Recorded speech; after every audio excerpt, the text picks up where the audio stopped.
Hello everyone, myself Simran and I am going to teach you science. Students, in the last class we have completed the chapter number 2, components of food. Okay, so today we will be starting a new chapter of your syllabus, that is chapter number 3, fiber to fabrics. Okay, so we will go to the journey of fiber to fabric. Okay students, so let's discuss. Bujho and Paheli, these are the two kids, the famous kids of NCERT books, right?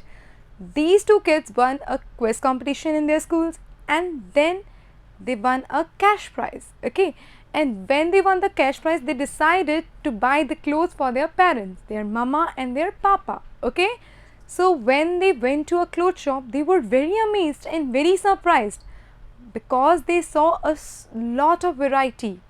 If you are talking about clothes and fabrics, they saw curtains, bed sheets, sari, salwar, kurta, kurta pajama, jeans, t-shirts, shirts, shorts and so many things. So they were very amazed and surprised by seeing the variety in clothes and fabric.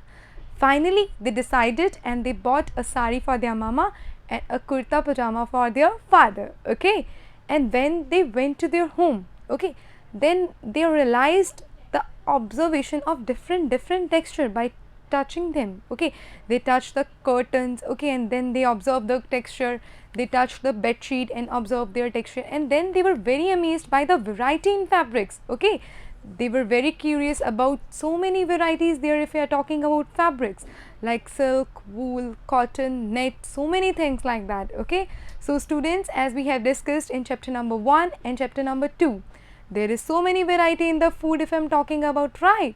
But as there is so much variety in the food, there is so much variety in the clothing also, in the fabrics also. We can't even name them, we can't even count them, the number of variety that is present in the world in the terms of fabrics. Alright students, so just let's discuss it.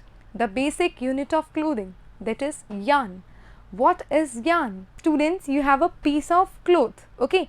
In that particular piece of cloth, you generally see at the edgy part that there is so much blunt cut of the thin strands of the threads that are coming out of it. You just pull out the thin strand and what you will see? A yarn like this. You have a piece of cloth and you just pull out one thin strand out of it. Alright, and then this kind of thin strands that are coming out of this piece of cloth is called yarn. Yarn is basically called thread. Okay, so thin strand, that is basically thin strand of which a fabric is made up of is yarn. Okay students, so yarn is the thin strand, we all know this thing, but there are further thin strands in the thin strand, that is of thread. Okay, like seen this way, you have a thread and you want to put that thread from the needle. You'll generally see that at the edgy part of the thread there are so many further thinner strands are coming out of it, right? So this makes the thread passing from that needle very difficult, right? So the thin strands that are coming out of the still thin strands are called fibers. Alright students, the thin strands of the thread that we see are made up of still thinner strands called fibers. Like you can see, this is a thin strand, okay, yarn or a thread, and here you can see these are further made up of still thinner strands, and these still thinner strands are called fibers. Alright students, so students, the basic concept is that you will firstly need fibers, then yarns and then fabrics. That means from fibers you will get yarns and from yarns you will get fabrics. Okay, so fabrics are obtained from yarns and yarns are obtained from fibers. Alright students, so this was all about making of fabric. Alright students, so just see the next portion. The next portion says, what are fibers? Fibers are basically of two types, natural fibers and synthetic fibers. Alright students, so as its name indicates, natural fibers, the fibers that are obtained naturally, okay, the fibers that are obtained from plants or animals, alright, those are called natural fibers. Like in the picture you can clearly see the cotton, right? So this is called natural fibers. Alright students, and next one is synthetic fibers. Synthetic fibers are the fibers that are not obtained naturally but are chemically made or synthetically made. Alright students, so net. This cloth is net na? Net is a synthetic fiber. Alright students. So just see the next part, that is natural fibers. So natural fibers are the fibers that are obtained from plants or the animals. Okay. The fabrics like cotton, wool, silk and jute are the fabrics that are obtained from plants and animals. Alright students. So these are called natural fibers. Alright students. So fibers of some fabrics such as cotton, jute, silk and wool are obtained from plants and animals are called natural fibers. Okay students. So this was all about natural fibers. The examples are natural fibers are obtained from plants and animals. From plants we will get cotton and jute. Cotton and jute. And from animals we will get wool and silk. Alright students. So this was all about natural fibers. So next we will see the synthetic fibers. The synthetic fibers are the fibers that are not obtained from plants or animals, but they are made or obtained chemically or synthetically. For example, polyester, acrylic and nylon. Alright students. So let's see. Chemically made fibers or substances which are not obtained from plants or animal sources are called synthetic fibers. Alright students. So polyester is the example of it, nylon is the example of it and acrylic. Alright students. So next we will see some natural fibers like some plant fibers. Alright students. So we will getting cotton and jute from the plants, we will be getting cotton and jute from the plant. Alright students. So we will firstly discuss the cotton. Cotton is obtained from cotton plants. Firstly, the cotton wicks are used for, cotton wool is used for the wicks that is used in the oil lamps, and in Indians it is used in puja also. Alright students. The cotton wool is used in quilts, pillows, mattresses etc. Alright students. So cotton is obtained from the cotton plant. Alright students. Cotton plant से हमें cotton मिलता है. Cotton is the fruit of the cotton plant. Alright students. So basically cotton plants grows in an area where black soil is there and a warm climate is there. Alright students. So let's see. Grown in the places having black soil and warm climate. Okay. And the cotton plants have fruits, and on that particular fruits will have the cotton. Alright. And those fruits are called cotton balls. Okay. And these are about of the size of a lemon. Okay. And after maturing, the cotton balls burst open. Okay. And when they burst open, the seeds are completely covered with the cotton fiber on it. Okay. And this cotton fiber is cotton. We get the cotton from the cotton fiber. So after the fruits of the cotton plant, cotton balls are about the size of a lemon. After maturing, the balls burst open and the seeds covered with cotton fibers can be seen. Alright students. So firstly you just think, it is just mesmerizing, the fields of the cotton, just mesmerizing when they are maturing. As the cotton balls, when the cotton balls burst open, it seems like snowfall is there. Okay.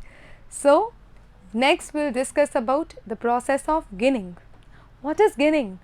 So students, when the cotton balls are burst open, then those are picked with the help of our hands. When they are picked with the hands, then the cotton balls, that is the seeds and the cotton fiber, are then separated from each other with the help of combing. Okay. We just comb the seeds so that we can separate the seeds and the cotton fiber, and in this process of ginning we can separate these two things, that is the seeds of the cotton ball and the cotton fiber, and we get the cotton fiber from this method of ginning. Alright students. So let's see. The cotton balls are usually picked by hand and then fibers are then separated from the seeds by combing. This process is called ginning of cotton. Traditionally it was done with the help of the hands, and nowadays it is done with the help of machines. Alright students. So this was all about the cotton plants. So next we will see about jute. Jute is obtained from the stem of the jute plant. it is cultivated in the rainy season and harvested in its flowering stage. Okay, basically jute is the stem of the jute plant, right? Then after its harvesting, the stem is immersed in the water for a few days. Okay, and after it is immersed in the water, right, the stems and the fiber of jutes are separated. Okay, so let's see. Jute fiber is obtained from the stem of the jute plant. It is cultivated during the rainy season. The jute plant is normally harvested when it is at flowering stage. Okay, the stem of the harvested plants are then immersed in the water for a few days. Alright, and then the stem root and the fibers are separated with the help of the hands. Alright students, so this is a jute plant. Alright students, so now we have obtained the fibers, okay, from the plants. Next work is to make yarns from the fibers. Alright students, so the process in which with the help of the fibers we make yarn is called spinning. Alright students, so what is spinning? The process of making yarn from fibers is called spinning. Alright students, so this is the instrument takli that is used for spinning, and this is the instrument charkha. Okay, charkha is very famous by the national leader, the father of the nation, Mahatma Gandhi ji. He used it to promote the Khadi India movement. Alright students, so this was all about the spinning process in which we are making the yarns from the fibers. Alright students, now we have obtained the yarns from the fibers. Next work is to get the fabrics from the yarns. Okay, so we get fabrics from the yarns by two processes. First one is weaving and second one is knitting. So with the help of these two processes we get fabric. Alright students, so firstly we will see the process of weaving. What is weaving? Weaving is, students, the process of obtaining fabric when we arrange two sets of yarns together. Very simple. Weaving is the process of obtaining fabric. In this we use two sets of yarn and we arrange these two yarns together, and then this process is called weaving. Okay, so weaving, the process of arranging two sets of yarns together to make a fabric, is called weaving. Okay, you can clearly see a green and a red color paper. You have just horizontally cut one paper and vertically cut the red paper, suppose. Okay, and then there are like this much strands of these two colors, and you are arranging those two colors in this way. Okay, so this kind of arrangement of two sets of papers, right, is called weaving. Okay, it is kind of weaving, but still the difference is that these paper size is very large, but in the case of yarns, yarns are very thin, so it is quite tricky. Okay, so let's move to the next process, that is knitting. I know very well that everybody among us have observed it in our homes. Our grandma used to make sweaters for us. Alright, so the process of making sweater is called knitting. Okay, so in the knitting process, one yarn is used to make the fabric. Okay, so in knitting, a single yarn is used to make a piece of fabric. Alright students, so it is done with the help of hands and machines as well. Okay, so done by hands and also by machines. Alright students, so we have discussed how we can have the fibers, then the yarns, and from yarns we are getting the fabric. So what is the history of clothing material? Firstly, we are getting cotton from cotton plants, cotton balls are there, then we are ginning, from the process of ginning we are getting the cotton fibers, and then with the help of the process spinning we are getting the yarn, and from the help of the two processes weaving and knitting we are getting fabrics. Okay, so from cotton rolls we are, with the help of ginning process, we are getting fiber, and then fiber is spinned to get yarns, and then with the help of these two processes, knitting and weaving, we are getting fabric. Alright students, so this was all about the history of clothing material, okay? And now students, when I am talking about ancient times, the old men don't wear anything, okay? They don't wear anything on their body, okay? But after some time, when there is some sort of agriculture was there, they used to put the barks of the trees and leaves onto themselves, okay? Then further civilization leads to the use of fabric on their body, unstitched fabrics, alright. For example, on the banks of river Nile in Egypt, in the Egyptian civilization basically, people used to wear jute and flax, okay, because on the banks of the river Nile, these two things are growing, okay, so they used to wear those things. And with the invention of needle, we all can see so many stitch variety of clothing is there.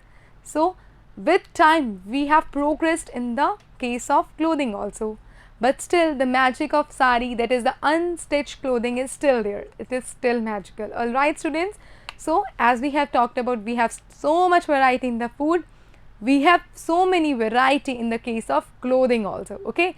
We have so much variety in the fields of fabric, we have so much variety in the fields of colors, stitch clothes, stitching patterns, colors, fabrics, textures, etc.